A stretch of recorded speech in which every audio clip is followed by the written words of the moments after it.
আসলে আমরা এখানে কিন্তু জান্নাতের টিকিট বিক্রি করতে আসি নাই। আমরা এখানে এসেছি গণতান্ত্রিক আন্দোলনের আমাদের যে সাধারণ জনগণের অধিকার সেটা রক্ষার আন্দোলনে এখানে এসেছি।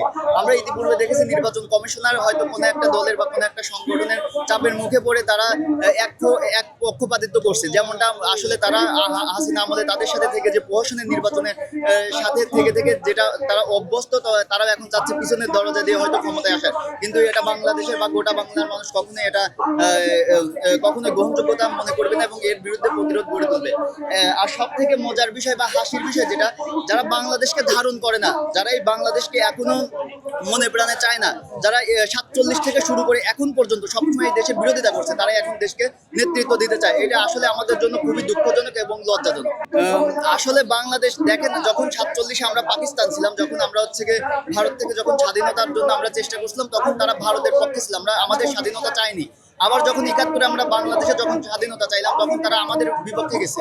তা এখন তারপর 71 থেকে পরবর্তীতে আপনি যদি 71-এর পরবর্তীতে যদি আপনি স্বৈরাচার ইরশাদের সময় দেখেন, 91 বা 96 বা প্রত্যেকটা টার্মে দেখেন, যখন যারা যে দল সরকার, তখন সেই দলের ছায়ার নিচে ওরা থাকছে।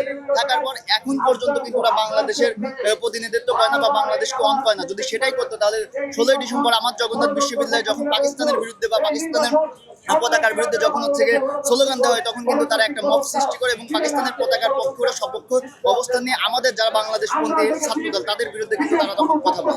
সিনার বিরুদ্ধে বা ফ্যাসিস্ট আমাদের যেভাবে লড়াই সংগ্রাম করছি রাজপথে প্রকাশ্যে, আর যারা এতদিন দেখা গেছে যে কারো লুঙ্গির তলে থেকে অথবা তারা সুপ্ত অবস্থায় থেকে ক্যাম্পাসে তারা ওপেনে তাদের কার্যক্রম না চালিয়ে তাদেরকে গোপনে যে ছাত্রলীগের সাথে শেল্টার নিয়ে তখন তারা ক্যাম্পাসে তাদের বিভিন্ন কার্যক্রম করে এসেছে।